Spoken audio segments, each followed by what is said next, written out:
If there's one thing we'd like to impress on you more than any other, it's the importance of diversification.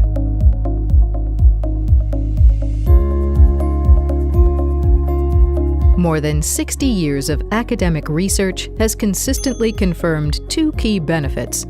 On the one hand, having a diversified investment portfolio reduces your exposure to different types of investment risks.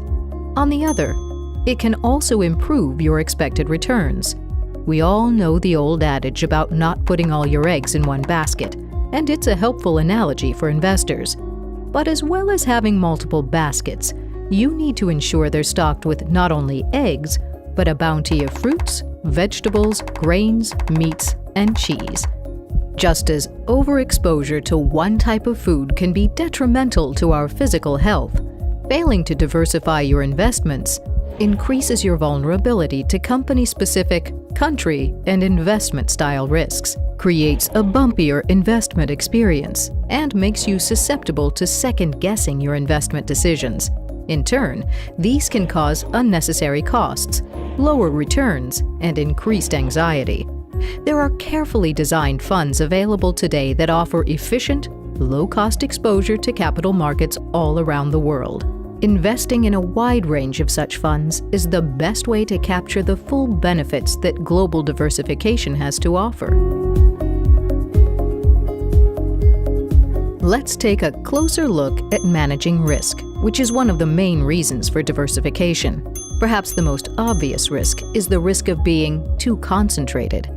Even in a bull market, the price of an individual stock can plummet.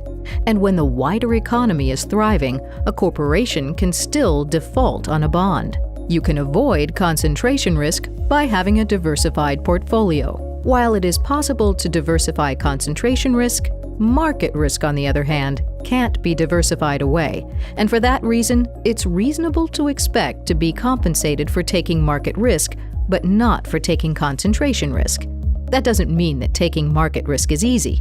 However, those who stay invested when market risks are on the rise can expect to be compensated with higher returns as the risks ebb.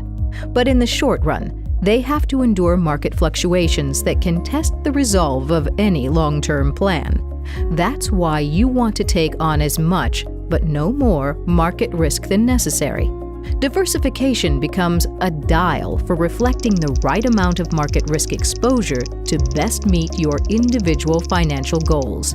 So, whether we're talking about concentrated or market risks, diversification plays a key role. But there's another important benefit to consider, and it's this: staying diversified will create a smoother ride towards your goals. Like a bucking bronco, short-term market returns are characterized more by periods of wild volatility than by a steady-as-she-goes trot. Diversification can help tame the bronco. Imagine 3 jagged, upwardly mobile lines, representing different kinds of holdings. Individually, each represents a bumpy ride. Bundled together, the positive trend, by and large, remains, but the peaks and valleys are much less pronounced. One of the reasons for this is that when one type of investment zigs, another often zags. So when some of your holdings are underperforming, chances are that others will outperform, or at least hold their own. Diversification thus provides a coherent, cost-effective strategy for managing desired outcomes that removes the need for guesswork. A helpful illustration is the periodic table of investment returns, a color-coded layout of which market factors have been the winners and losers in past years. The only discernible pattern is that there is none. If you can predict how each column of best and worst performers will stack up in years to come, your psychic powers are greater than ours. So, the benefits of diversification are clear to see. How you start to build a diversified portfolio that's right for you is the subject of our third video.